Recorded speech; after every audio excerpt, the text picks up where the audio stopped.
গতকাল হঠাৎ করে অপু ভাই লাইভের মধ্যে এসে কান্নাকাটি করে দিল। ওমরের সাথে দীর্ঘদিন ধরে অপু ভাইয়ের কিন্তু একটি দ্বন্দ্ব চলছিল এবং সেই দ্বন্দ্ব থেকেই অনলাইনের মধ্যে কিছু পরিমাণ গন্ধ ছড়িয়ে যায়। ওমর শোনো, তুমি নিজে একটা টিকটকার। ওমরের ফ্যান ফলোয়াররা অপুকে গালাগালি করতে থাকে, অপুর ফ্যান ফলোয়াররা ওমরকে গালাগালি করতে থাকে। এমন তো অবস্থায় ওমর নেপালে গিয়ে কান্নাকাটি করে, অন্যদিকে অপু ভাই দুবাই বসে কান্নাকাটি করে। মানে তাদের কান্নাকাটির ভিডিও দেখে এতদিন যারা তাদেরকে গালিগালাজ করছিল সবাই আবার তাদের সাপোর্টার হয়ে গিয়েছে। মানে আপনি যদি কিছুদিন নেগেটিভিটি ছড়ান, তারপর আপনি যদি একটু সিম্পেথি পেতে চান, তাহলে একটু কান্নাকাটি করেন। সোশ্যাল মিডিয়ার মধ্যে আপনি যা কিছুই করেন না কেন, দিন শেষে যদি চোখের অশ্রু ঝরিয়ে দুইটা লাইন কথা বলতে পারেন, তাহলে মানুষ আপনার পক্ষে চলে যাবে। কারণ মানুষ এখন পুরো সোশ্যাল মিডিয়াকে একটা ওয়াজের মঞ্চ ভেবে নিয়েছে, যেখানে হুজুর বসে যা কিছুই বলুক না কেন সবাই বলবে ঠিক, আজকে ঠিক জামানায় আমরা চলে এসেছি। কথা ঠিক নেই। দুবাই বসে একজন প্রবাসী ভাই তাদের এই দ্বন্দ্ব দেখে তিনি সিদ্ধান্ত নিল ওমরকে দুবাইয়ের মধ্যে নিয়ে অপু ভাইয়ের সাথে বসিয়ে তারপর সকল ঝামেলাগুলো তিনি সলভ করে দিবেন। কারণ তাদেরকে আমি দুবাইতে মিটিং করার ব্যবস্থা করছি। আবার এও বলছে ওমরের নাকি ভিসা নাই।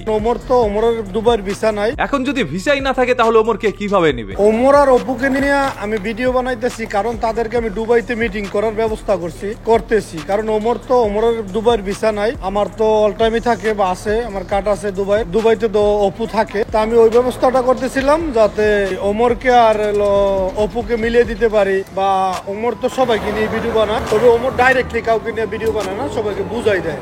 কিছু হালা যেমন কমেন্ট আছে একটা, ওমরের লোক কথা কইলে আমরা কমু, অপুর লোক কথা কইলে আমরা কমু, আমরাই বসুম, আমরাই ভিডিও বানাবো। আর সব কমেন্ট করে তোর লাভ কি? আমার ভিউ হবে না হবে সেটা আমারটা আমি ভালো বুঝি। যা কিছু হোক, দিন শেষে প্রিন্স মামুনের এই চাচা ওমরকে দুবাই নিয়ে অপুর সাথে এক টেবিলে বসিয়ে তারপর দুইজনের বন্ধুত্ব একত্রে করে দিবে। এটা তুমি মেসেঞ্জার গ্রুপ করো, তাইলে তোমারে ফরমান করাই দেবো আমার ভাতিজা মামুন কি না। আমরা তো সবাই ভাই এইটাই চেয়েছিলাম যে অপু আর ওমর মিলেমিশে থাকুক, কারণ তারা ভাই দুইজনই টিকটকার, একসাথে বসবাস করছে। তাহলে কেন তাদের মধ্যে এত দ্বন্দ্ব? আমরা ইউটিউবের মধ্যে তাদেরকে টেনে এসে নিয়ে আসি, কারণ তাদের ঝামেলাগুলো আর দেখতে ভালো লাগে। এরপর দুবাই থেকে যখন একজন প্রবাসী ভাই এত বড় একটি সিদ্ধান্ত নিয়েছে, এত বড় একটি কাজ নিয়েছে মাথার উপর, সে একটু তাকে সাপোর্ট করা প্রয়োজন। ওমর শোনো, তুমি যে এই তোমার ফ্যান ফলোয়ার কো লাগাই রাখছো কি জানি বলে এই কমেন্টে কমেন্ট করার জন্য, কমেন্ট করলে কিন্তু তুমি বড় হয়ে গেলা। তুমি কথা বললা আমার লগে, কথাটা বললা, সবকিছু করলা, এখন তুমি তোমার ফ্যান ফলোয়ার দিয়া বাজে কমেন্ট করাইতাছো, কমেন্ট বক্স চেক করে আইছো, তো কি হবে? এগুলা করে কি করতে পারবো জীবনে বলো? তবে আমি এই দুবাইয়ের ভাইকে নিয়ে একটি ভিডিও বানিয়েছিলাম, যেখানে আমি তার পক্ষ বিপক্ষ কোনো কিছু করি নাই। তবে তিনি আবার বলে দিল আমরা তো সবে মাত্র ট্রেলার দেখেছি, বাকি খেলা দেখাবে সিনেমা হলে। এটা তো মাত্র ট্রেলার দেখছো, মুভি তো দেখবা হলে গিয়া, এখানে না। ট্রেলারটা তো তুমি নিয়ে আসছো। এখন সিনেমা হলে ভাই আমি যাই না, কোনোদিন যাইও নাই, আমার ওইখানে যাওয়ার কোনো ইচ্ছাও নাই। কারণ সেই 2014 সালের আগ থেকে এই পর্যন্ত ভিডিও বানায় যাচ্ছি, কোনোদিন সিনেমা হল পর্যন্ত আমার যাইতে হয় না। এইখানে বসেই আমি পুরোটা সিনেমা হল বানায় দিছি। তো জীবনে তো আর কম খেলা খেলি নাই, কম ভিডিও বানাই নাই। আমাকে নিয়ে যদি সিনেমা দেখাইতে কেউ চান, তাহলে ভেবে রাখবেন